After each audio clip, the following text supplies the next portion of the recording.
podcast Balai Movie di sini. Di video kali ini kita akan membahas sebuah film asal Korea Selatan yang berjudul Sinkhole.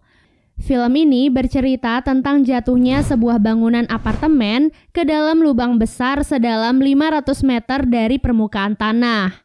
Beberapa orang yang terjebak di dalam bangunan itu kemudian melakukan segala cara agar bisa bertahan sambil menunggu bantuan. Tapi sebelum kita ke alur ceritanya, jangan lupa untuk like, komen, subscribe, dan nyalakan loncengnya ya. Tanpa berlama-lama lagi, yuk langsung aja kita ke alur ceritanya.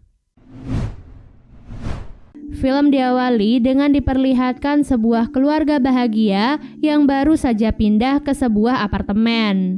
Setelah menabung selama belasan tahun, Park Dong-won dan keluarganya akhirnya bisa membeli sebuah unit apartemen yang layak untuk mereka. Pada hari pertamanya, Dong-won pun bertemu dengan seorang lelaki bernama Jong Man-soo yang merupakan tetangga barunya. Namun sayangnya hubungan mereka sepertinya kurang baik karena Man-soo bersikap sangat aneh dan menyebalkan. Kendati demikian, Dong-won tidak ingin terlalu meladeni Man-soo karena ia ingin fokus memindahkan barang ke rumah barunya. Selain Man-soo dan Dong-won, apartemen itu juga ditinggali oleh beberapa keluarga. Di antaranya adalah Bibi Mina dan suaminya, Myung dan putranya yang bernama Seung-hun, serta Min Jun yang tinggal bersama ibunya yang sudah tua.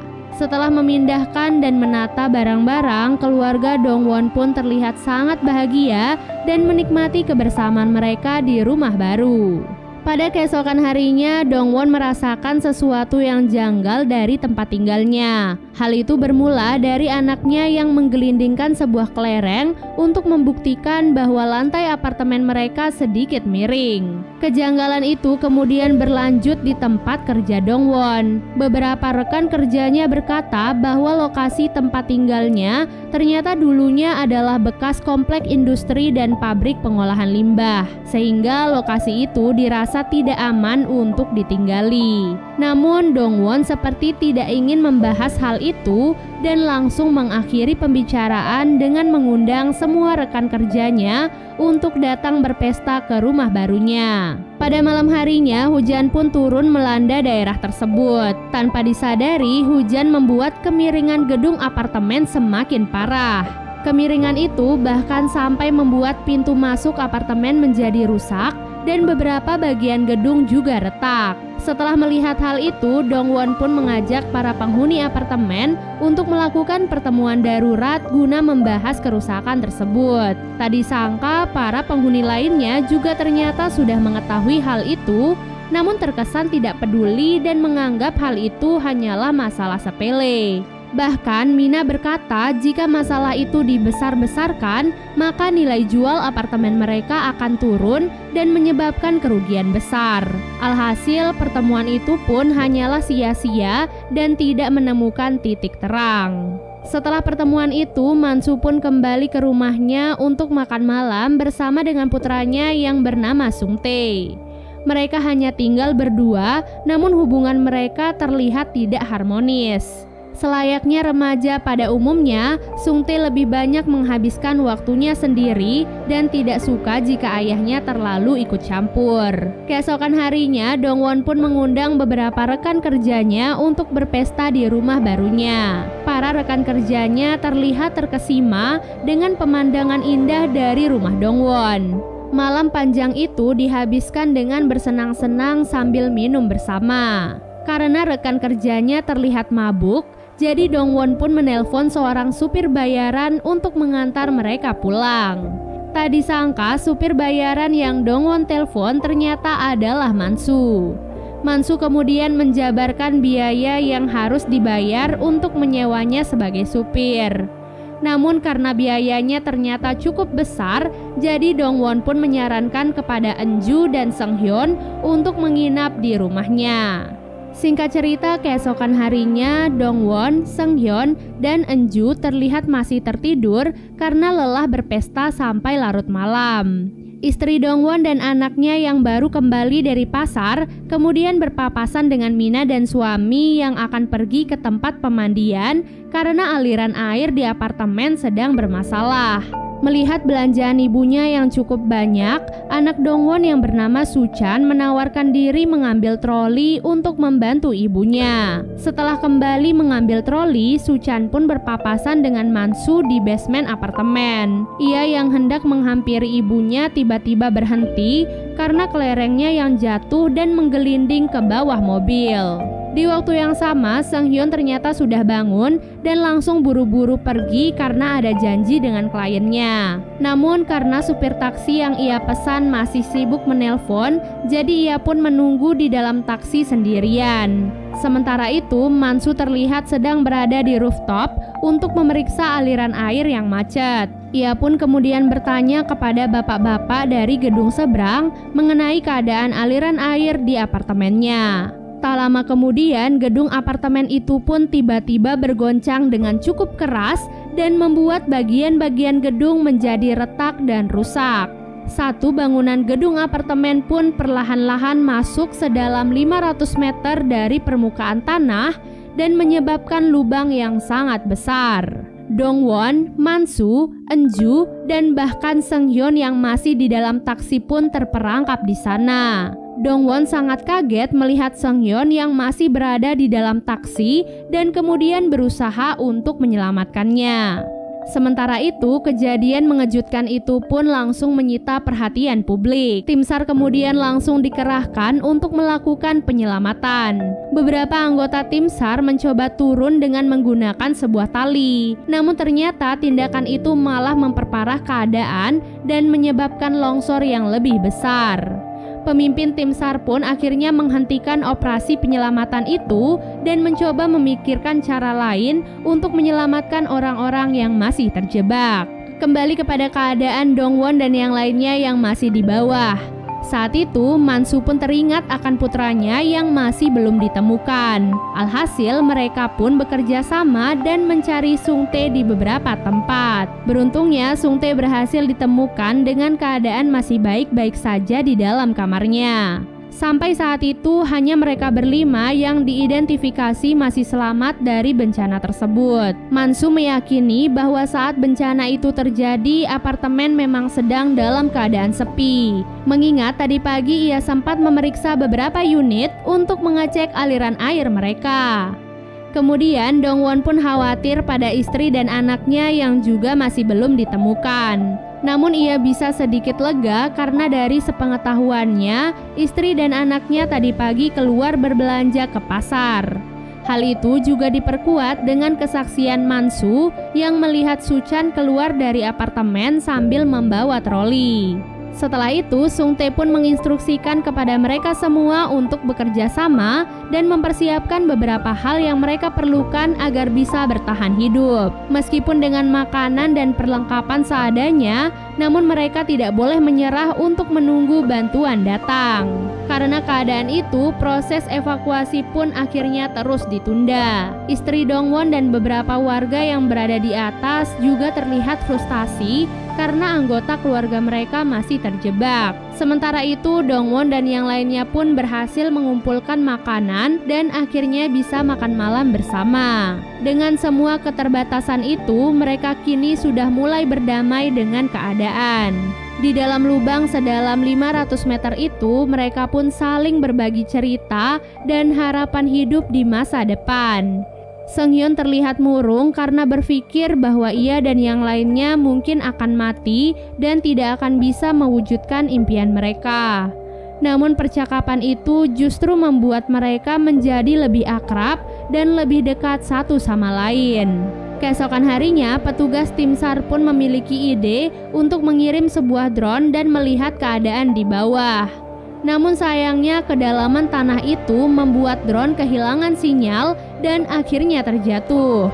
Sung Tae yang melihat drone itu pun langsung memanggil Dongwon dan yang lainnya untuk melihat drone tersebut. Mereka pun langsung mengambil drone itu dan mencoba berkomunikasi melalui kameranya. Namun karena tidak ada sinyal, jadi komunikasi itu pun akhirnya terputus. Tak lama kemudian bangunan itu pun tiba-tiba terguncang kembali dan terperosok semakin dalam. Bangunan yang miring kemudian membuat Seunghyun tergelincir dan hampir saja jatuh. Eunju yang melihat hal itu pun langsung mengambil gulungan kabel dan melemparkannya pada Seunghyun. Mereka pun bekerja sama untuk menarik Seunghyun dengan menggunakan kabel itu. Namun saat Seunghyun berhasil diselamatkan, gulungan kabel itu pun tiba-tiba terputus sehingga membuat Mansu terjatuh ke dalam lumpur. Sungtae yang melihat hal itu pun langsung melompat dan menyusul ayahnya. Keadaan itu pun semakin parah dengan tubuh mereka berdua yang perlahan-lahan masuk ke dalam lumpur. Dongwon dan yang lainnya pun memutuskan untuk turun ke lantai bawah dan memecahkan sebuah jendela agar lumpur itu tersedot ke dalam. Tak disangka rencananya itu pun berhasil menyelamatkan nyawa Mansu dan juga anaknya. Setelah itu mereka semua pun kembali ke atap gedung dan melihat bahwa drone dari tim SAR kembali mendapatkan sinyal. Dari drone itu, tim SAR pun bisa melihat bahwa ada 5 orang yang berhasil selamat. Di antaranya adalah Dongwon, Mansu, Seunghyun, Eunju, dan juga Sungtae. Sementara sisanya masih belum bisa diidentifikasi. Para warga yang berada di atas pun sangat terpukul karena tidak bisa melihat anggota keluarga mereka. Sedangkan istri Dongwon masih khawatir karena ia tak melihat anaknya di antara mereka. Keesokan harinya, tim SAR pun masih berjaga di sekitar gedung. Kali ini tim SAR harus mempercepat evakuasi karena cuaca yang semakin buruk di malam hari. Curah hujan yang deras dikhawatirkan akan menyebabkan longsor susulan yang akan memperparah keadaan di bawah. Pada malam harinya, tim SAR mengirimkan bantuan kepada mereka berupa makanan, telepon satelit, dan juga alat-alat bertahan hidup lainnya. Dengan menggunakan telepon satelit itu, istri Dongwon pun berkata pada suaminya bahwa anak mereka juga berada di bawah dan terjebak di sana. Hal itu pun membuat Dongwon sangat terkejut sekaligus khawatir. Tanpa pikir panjang, ia pun langsung bergegas pergi mencari anaknya di dalam gedung. Dongwon kemudian memutuskan untuk pergi ke basement dengan menggunakan sebuah tali yang akan ditarik oleh Mansu dan yang lainnya. Tak lama kemudian hujan deras pun akhirnya datang. Hujan deras itu membuat tanah di sekitar lubang menjadi longsor dan bahkan menyebabkan sebuah apartemen di sebelahnya juga terjatuh ke dalam lubang. Hal itu tentu memperparah keadaan dan menyebabkan guncangan dahsyat di dalam lubang. Namun sayangnya ia pun lengah dan tidak sadar jika tali pengamannya ternyata jatuh. Hal itu pun membuat Mansu dan yang lainnya merasa bersalah dan berpikir bahwa Dongwon tak mungkin selamat. Beruntungnya tekad kuat Dongwon berhasil menyelamatkan dirinya dari lift yang terjatuh. Kemudian ia pun berkeliling di basement sambil memanggil nama anaknya. Dengan usahanya itu, ia pun berhasil menemukan anaknya yang terjebak di antara reruntuhan. Di sana, Dongwon juga menemukan 3 orang lainnya yang juga terjebak. Mereka adalah Seunghoon, Minjun, dan ibunya yang sudah tua. Ibu Minjun berkata bahwa Seunghoon dan Minjun sudah lama terluka dan tak kunjung sadar. Ia seperti menolak kenyataan bahwa Seunghoon dan anaknya telah meninggal dunia. Oleh sebab itu, Dongwon pun mengajak si ibu tersebut untuk pergi ke atas dan meninggalkan kedua anak itu. Karena ia juga melihat bahwa keadaan air di sana juga sudah mulai naik. Namun ibu Minjun malah menolak karena ia lebih memilih untuk mati di sana bersama anaknya. Dengan berat hati, Dongwon pun memutuskan untuk pergi menyelamatkan diri bersama putranya. Kemudian mereka pun akhirnya berpisah.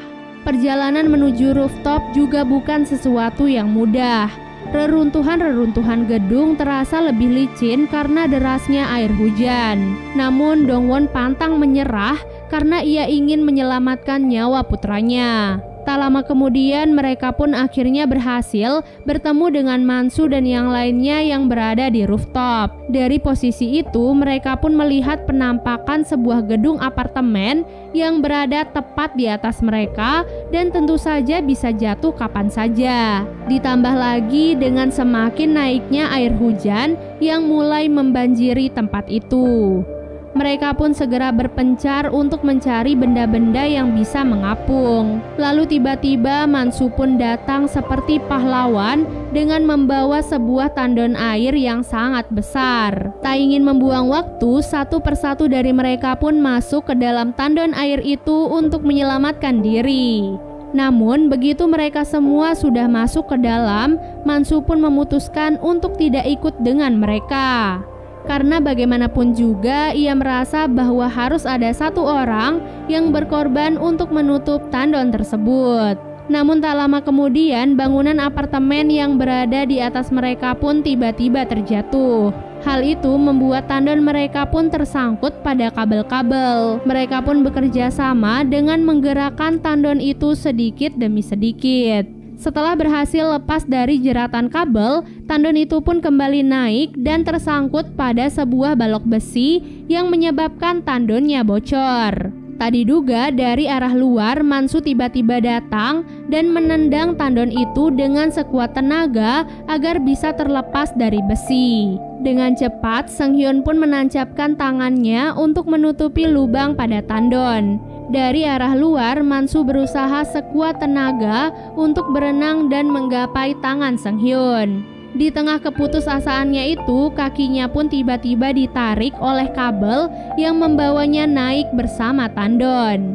Singkat cerita, mereka semua pun berhasil mengapung sampai di atas permukaan air dan berhasil dievakuasi dengan selamat. Di atas mereka pun disambut bahagia oleh keluarga masing-masing dan juga isak tangis dari para keluarga korban yang tidak menemukan keluarganya. Film diakhiri dengan kehidupan normal Dongwon dan yang lainnya. Tak disangka, bencana yang mereka hadapi sebelumnya juga memberikan banyak pelajaran untuk mereka, terutama bagaimana menghargai waktu bersama keluarga dan kerabat. Dan film pun akhirnya selesai. Makasih banyak ya guys sudah nonton alur cerita kali ini, dan sampai jumpa di alur cerita berikutnya. Bye!